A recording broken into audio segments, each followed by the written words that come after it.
دار انسان وہ ہے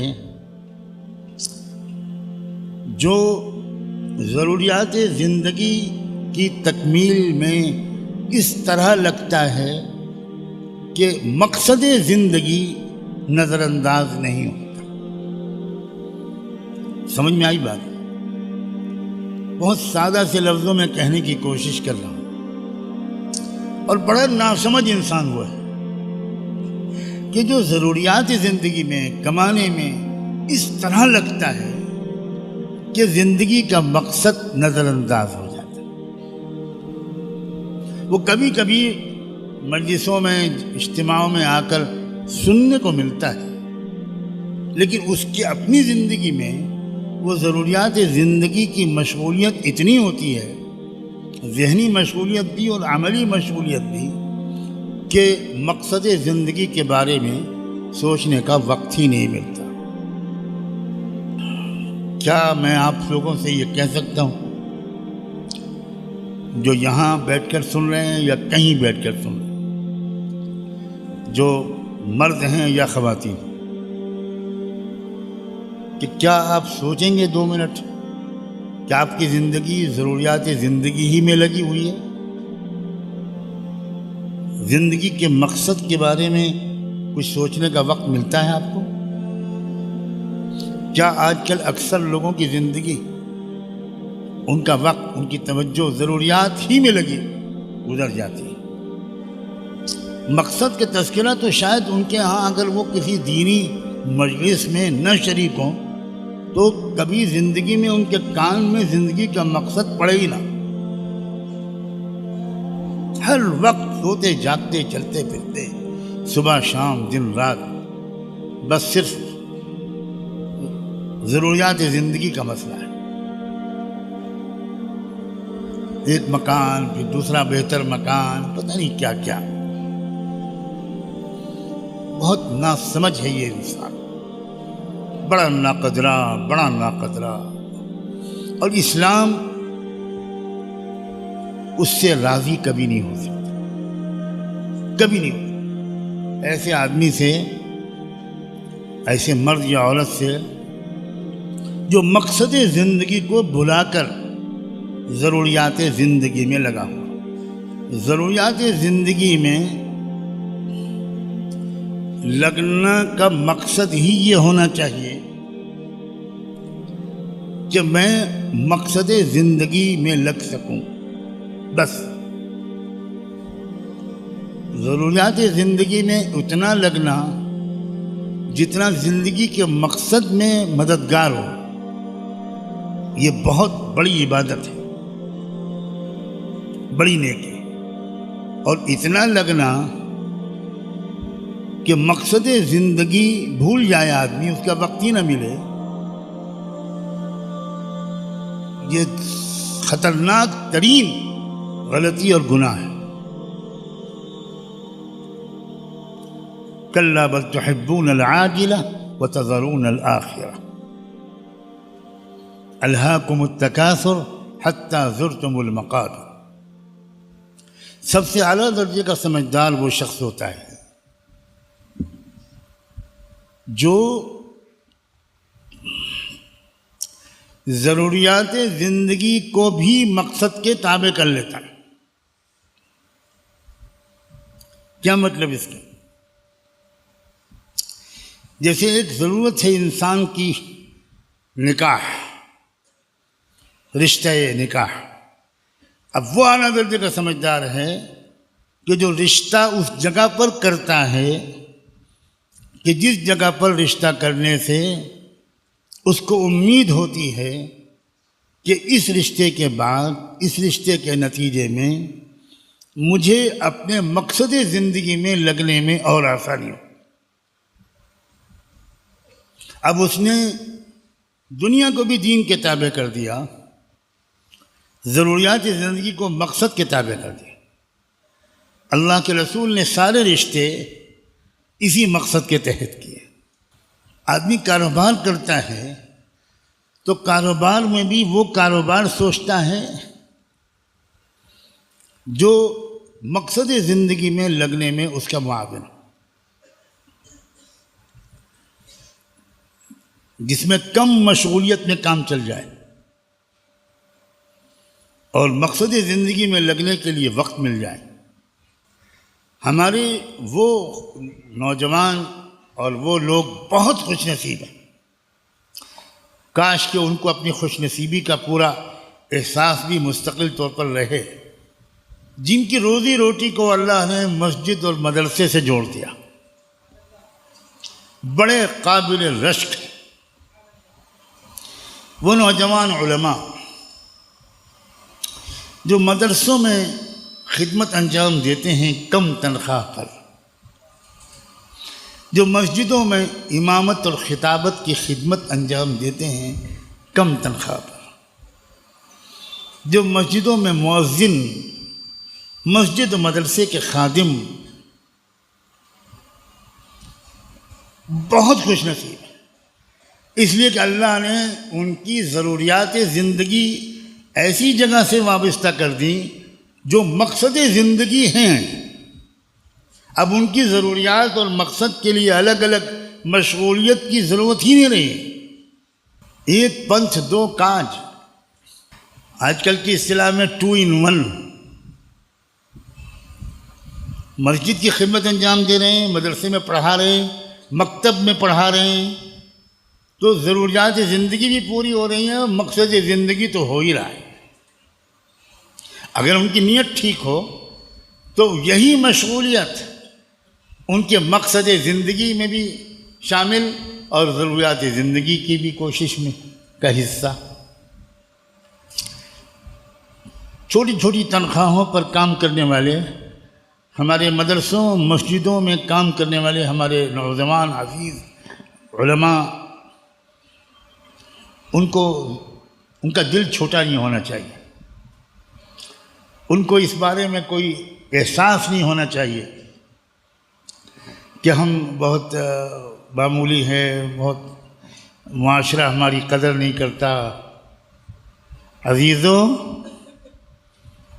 جو قدر نہیں کرتے وہ نادان ہیں، نادانوں کی قدر کرنے کی تمنا ہی دل سے نکال دو، بالکل دل سے نکال دو۔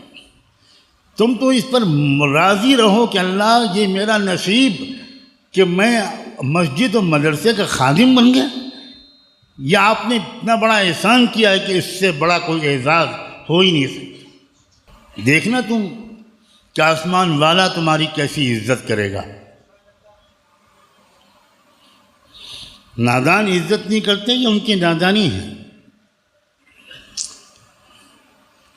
تو جن کی ضروریات زندگی ہی ایسے کام میں سے وابستہ ہو جائیں جو مشغولیتیں مقصد زندگی والی بھی ہیں، تو یہ تو اتنے شاندار احسان ہے اللہ کا۔ اور جہاں تک مجھے اندازہ یا اطلاع ہے، اتنے انحطاط اور بگاڑ کے باوجود جو برکت ہمارے مدرسوں اور مسجدوں کی خدمت گزاروں کی روزی میں ہے، وہ برکت دنیا میں کسی طبقے کی روزی میں نے تو نہیں دیکھی۔ لوگوں کو یقین ہی نہیں آتا کہ آپ کا گھر اتنے پیسے میں کیسے چلتا ہے، یقین ہی نہیں آتا۔ اب مشکل یہ ہے کہ وہ انگریزی ہی سمجھتے ہیں، اور برکت کے لیے انگریزی میں کوئی لفظ ہی نہیں۔ سمجھو انگریزی پڑھنے والوں، اچھا اس برکت، اس زبان میں برکت کا لفظ اس لیے نہیں ہے کہ اس قوم اور اس کی آمدنی، اس کے وقت اور اس تہذیب میں ہی برکت نہیں، تو اس زبان میں کیسے آئی؟ زبان کے الفاظ تو تجربوں کے بعد بنتے ہیں۔ جس قوم کو برکت کا تجربہ ہی نہیں ہوا تو اس کے لیے کوئی لفظ ہی نہیں ملے گا۔ اب ہمارے کم سمجھ کم عمر لوگ زیادہ خوش نصیب سمجھتے ہیں ان کو جو انجینئر، ڈاکٹر، ماشاءاللہ۔ شیخ الاسلام ابن تیمیہ رحمۃ اللہ علیہ کہا کرتے تھے، فقیرانہ زندگی گزارتے تھے ابن تیمیہ، کہتے تھے واللہ لو علم الملوک ما عندنا لقاتلونا بالسیوف، کہتے تھے اگر بادشاہوں کو پتہ لگ جائے کہ ہم فقیروں کے پاس کیا دولت ہے تو وہ تلوار استعمال کر کے ہم سے جنگ کر کے ہم سے وہ دولت چھیننے کی کوشش کریں۔ میں اپنے نوجوان طلبہ کو سمجھا رہا ہوں، خبردار دنیا کی طرف نگاہ اٹھا کر مت دیکھنا۔ لا تمدن عینیک الی ما متعنا به ازواجا منہم زہرۃ الحیات الدنیا، یہ اللہ نے کس سے کہا ہے؟ سید الانبیاء رحمت دو عالم صلی اللہ علیہ وآلہ وسلم سے اللہ نے کہا آنکھ اٹھا کر مت دیکھنا میرے پیارے محمد، ان دنیا داروں کو ہم نے جو دنیا کی کچھ چیزیں دے دی ہیں ان کی طرف آنکھ اٹھا کے مت دیکھنا۔ کون جانتا ہے ان کے زمانے کے مالداروں کے نام اور اس فقیرانہ زندگی گزارنے والے نبی رحمت کے نام پر دنیا قربان، جن کے گھر میں نہ سونا تھا نہ چاندی تھی، نہ بینک بیلنس تھا، نہ سواریاں تھیں، نہ فلیٹ تھا، نہ بلڈنگ تھی، نہ ولا تھا، نہ کچھ نہیں تھا، پھٹا پرانا تکیا، ٹوٹا پھوٹا بستر، ادھار لیے کر جلنے والا چراغ جس میں تیل بھی ادھار سے لیا ہوا جل رہا تھا۔ مگر کیا ان سے بڑھ کر معزز انسان اس آسمان کے نیچے پیدا ہوا؟ عزت کا تعلق پیسوں سے نہیں ہے، ہرگز نہیں ہے، عزت کا تعلق تقوی سے ہے۔ ان اکرمکم عند اللہ اتقاکم، اللہ ہم کو تقوی والی عزت عطا فرما، تقوی نصیب فرما اور ضروریات زندگی کو ہمارے اوپر غالب نہ ہونے دے۔ جو انسان یہ سمجھ جاتا ہے وہ اپنے بچوں کو تعلیم بھی وہ دیتا ہے جس تعلیم کے ذریعے بچے مقصد زندگی میں لگیں، ضروریات زندگی کی بہت زیادہ فکر نہ کریں۔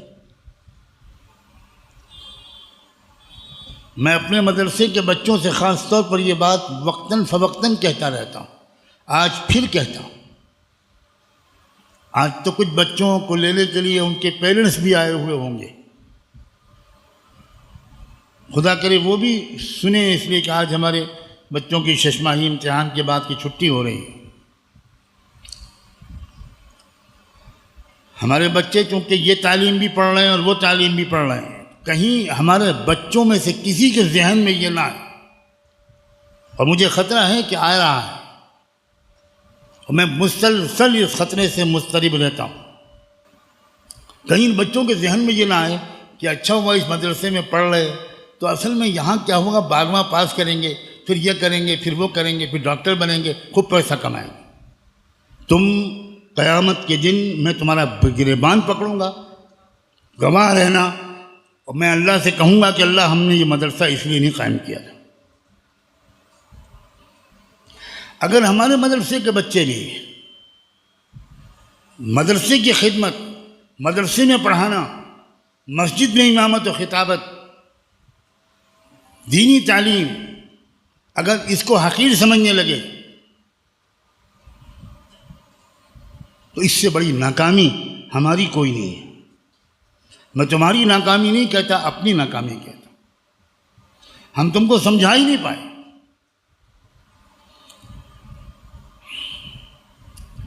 تم نے علماء کو کسی ڈاکٹر کی خدمت کرتے ہوئے دیکھا ہے؟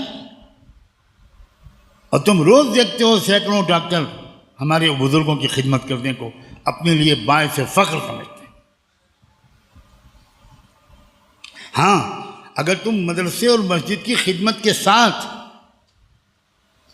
اگر تم بخاری اور مسلم اور قرآن تفسیر اور حدیث پڑھانے کے ساتھ، اگر مسجد کی امامت اور خطابت کے ساتھ، اگر تم ایک وقت میں کلینک بھی چلاؤ ڈاکٹر کا، یہ بہت اچھی بات ہے۔ اگر تم ماہر قانون بھی بنو بہت اچھی بات ہے، لیکن مسجد اور مدرسے کو چھوڑ کر اور اس کو گھٹیا سمجھ کر اور دنیاوی چیزوں کو بڑھیا سمجھ کر لگنا، یہ میں قریب بکفر سمجھتا ہوں، قریب بکفر۔ وہ علم جو محمد رسول اللہ لائے تم نے اس کو گھٹیا سمجھا، تم نے اس کی خدمت کو گھٹیا سمجھا، یہ کفر اور شرک نہیں تو کیا ہے یہ؟ ہم ایسے ڈاکٹر، انجینئر، لائر بالکل نہیں پیدا کرنا چاہتے جو دین کے علم کی خدمت کو چھوڑ کر پیسہ کمانے کے لیے ان پروفیشنز میں لگیں، ہرگز نہیں۔ جو اس مقصد کے لیے یہاں آیا ہے اللہ کے واسطے یہ ادارہ چھوڑ دے یا اپنے مقصد کو ٹھیک کرتے۔ میرے پاس بھی ڈگریاں ہیں، میں انٹرنیشنل یونیورسٹیز میں لیکچرر بن سکتا تھا، مجھے آفر تھا بین الاقوامی یونیورسٹیز کی طرف سے، میں نام نہیں لوں گا، مجھے بار بار visiting professor of faculty lecturer کی حیثیت سے بلایا جاتا ہے، اب بھی بلایا جاتا ہے، میں کبھی نہیں جاتا۔ میں مدرسے اور خانقاہ کی بوریے پر بیٹھنا، جینا اور یہیں کی چچائیوں پر مرنا چاہتا ہوں۔ کوئی مقابلہ نہیں ہے دنیا کی یونیورسٹیوں کا ایک کچے چھپر میں چلنے والے مکتب سے، کوئی مقابلہ نہیں۔ اس مدرسے کو نسبت، ہر مدرسے کو، اس مدرسے کا مطلب مدرسے کو نسبت حاصل ہے صفہ نبوی، اس کو نسبت حاصل ہے سیدنا ابو ہریرہ سے، اصحاب صفہ، وہ نسبت۔ حضرت مولانا ابو الحسن علی ندوی کو کہتے ہوئے میں نے سنا کہ میرے لیکچر دنیا، امریکہ اور یورپ کی یونیورسٹیوں میں ہوئے، مجھے ان لمحوں پر فخر نہیں ہے، مجھے رائے پور کی کچی خانقاہ میں کی کچی چٹائی پر حضرت عبد القادر رائے پوری کے سامنے جو لمحے بیٹھنے کی سعادت ملی، مجھے اس پر فخر ہے۔ یہ ہیں دنیا کو پہچاننے والے لوگ، یہ ہیں دنیا کو تہذیب سکھانے والے لوگ، یہ ہیں وہ لوگ جنہوں نے مقصد زندگی کو سمجھا، عبودیت والی زندگی کو سمجھنا، پریکٹیکلی اپنانا اور دنیا کے لوگوں تک اس کو پیش کرنا۔